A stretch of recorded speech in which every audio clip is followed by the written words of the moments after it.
Hey guys, what's up and what is going on? Today is a very cool one and it's to deal with pop rocks. Probably one of my favorite new wave of British heavy metal bands. And I actually have the original 4, not the glow in the darks. And when I saw this come to Sunrise Records, buddy was like, hey, you like Iron Maiden, right? You should probably go pick one up. So, thought about it for a little while and I was like, yeah, you know what, I need this. I need to go get one. So, traveled down to Sunrise Records and oh boy, I was lucky. They actually only had one left and I took that last one. Yes, thank goodness. I would have hurted myself. No. Darn, can't talk. It's almost the end of the day. I have to work tomorrow pretty darn early, so I got the last one.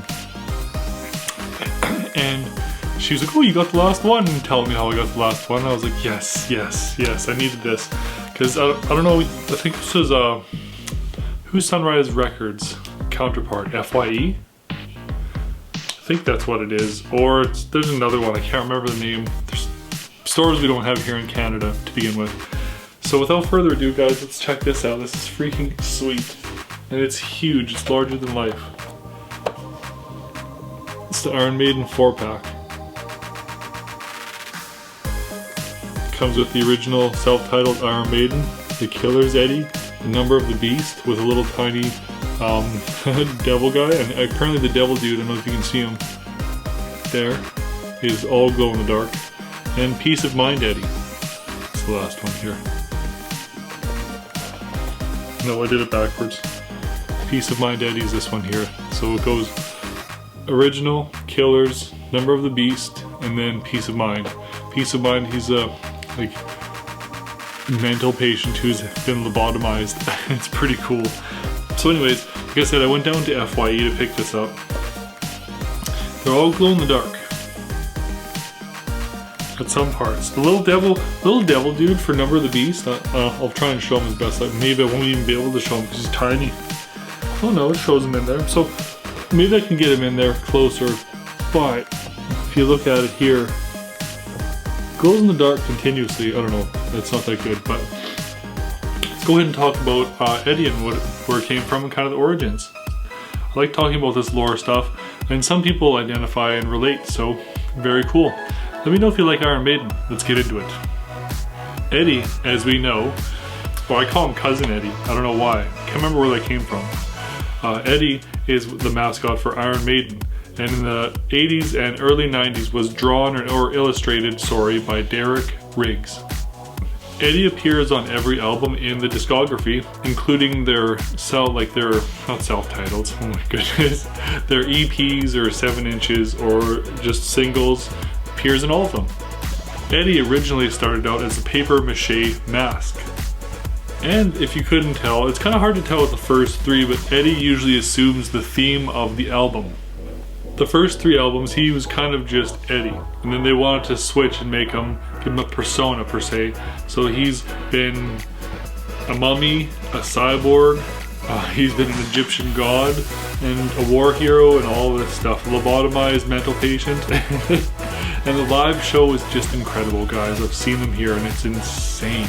I saw them for the Summer in Time 25th. It was a Summer in Time anniversary tour and it was good. It was godly good. I needed to go see this. But yeah, let's get going on the rest of the points here. Like I said, the first rendition was a paper mache mask and it was made by a student. They then made a new mask out of fiberglass that had glowing eyes and blue-red smoke out of its mouth. The name Eddie may have come from an inside joke, or the name Eddie may have come from Ed or head, like they called it the head. But if you have a British accent, it sounds like Ed. You don't say the H, or the H really isn't pronounced, or it isn't forthcoming or out there as much as we would say head. It's kind of just Ed.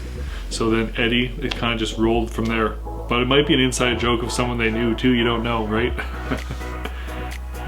Once Iron Maiden signed into EMI, Rod Smallwood looked out for and met up with Derek Riggs.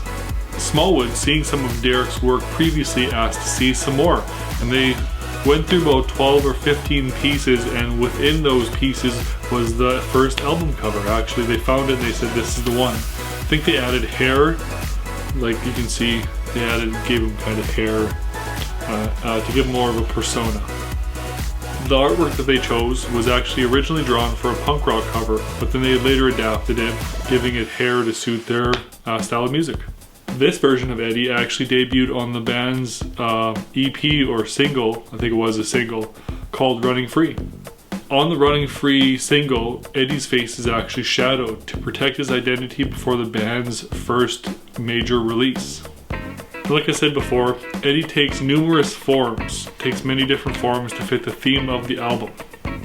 Gibson in 2008 described Eddie as being one of the most recognizable rock icons, and to be honest, as soon as I see Eddie, or Ed, I know it's Iron Maiden. So that was a very good choice on their manager's parts to get this kind of identity going. And trust me, their brand is Eddie. You go there and belt buckles, shirts, posters, every little piece of merchandise they have has Eddie on it, and for good reason too, right? If we all know him, of course. And of course, my favorite album is The Number of the Beast. That's the one that really turned me on to Iron Maiden, and I think it has the coolest cover because it's Eddie marionetting, and if you don't know what that is, it's like a doll that has strings on it that you control with like a plus and kind of make it move and dance. So it's got Eddie marionetting the devil, who's then marionetting a human being, and it's kind of a play on The Number of the Beast. It's kind of funny actually. So like I said, I actually had the privilege to go see Iron Maiden live, and it was quite the experience. Although I had trying to find a spot close, I had a pretty bad time. Friend wanted to get right into the middle of the pit, and me being taller, I blocked someone's view. We snuck in, we were in kind of the middle. This lady started pulling my shirt and like punching my back. It was horrible. So I went and I actually stood by the opening band's lead singer, although I didn't acknowledge her. The stage show, they have Eddie and all, well, like I said, back up a bit. I went to the anniversary of Somewhere in Time. So they had all versions of Eddie and came out as a robot, had him as a mummy, and his hands like kind of swiveled around. They had him as the Egyptian god, and they did all the renditions. It was really neat to see actually. I wish I would have filmed a little bit of it or snapped a little bit of it, but if you ever have the chance to go see an Iron Maiden movie, oh my goodness, Iron Maiden concert, go do so. It's almost as ridiculous as Kiss. Almost.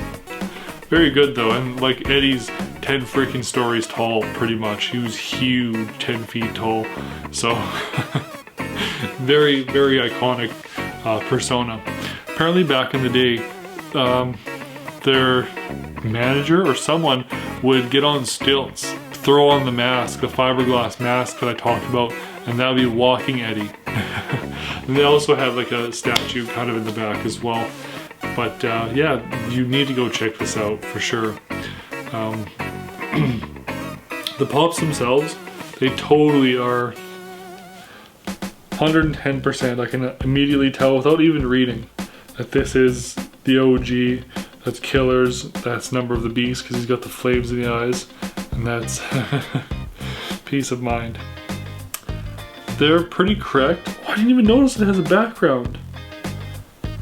That's neat. I don't know if you guys can see it, but it definitely has a background. Kind of see a little bit of it in the back there. Oh, the background is this. Literally is this, guys.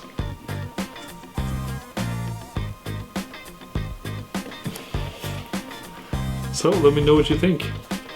Let me know if you like Iron Maiden, if you have the singles. Because remember, like I said, this is a 4-pack exclusive to FYE and Sunrise. But they also come in singles as well. And I did manage to get them because, you know, it's Iron Maiden. Anyways, tell me what you think. Let me know if these are working out for you.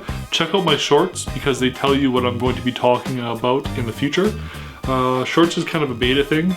YouTube is trying it out and it gets me more exposure. Check it out if you can. Other than that, guys, make sure you like, comment, subscribe, my friends. We'll go through more lore. I'll try and give you as much information without giving too much away as possible. And like I said, go check out Iron Maiden's music. There's lots of it, and it's good. Number of the Beast is my favorite. Take care, my friends. Take it easy. Bye for now.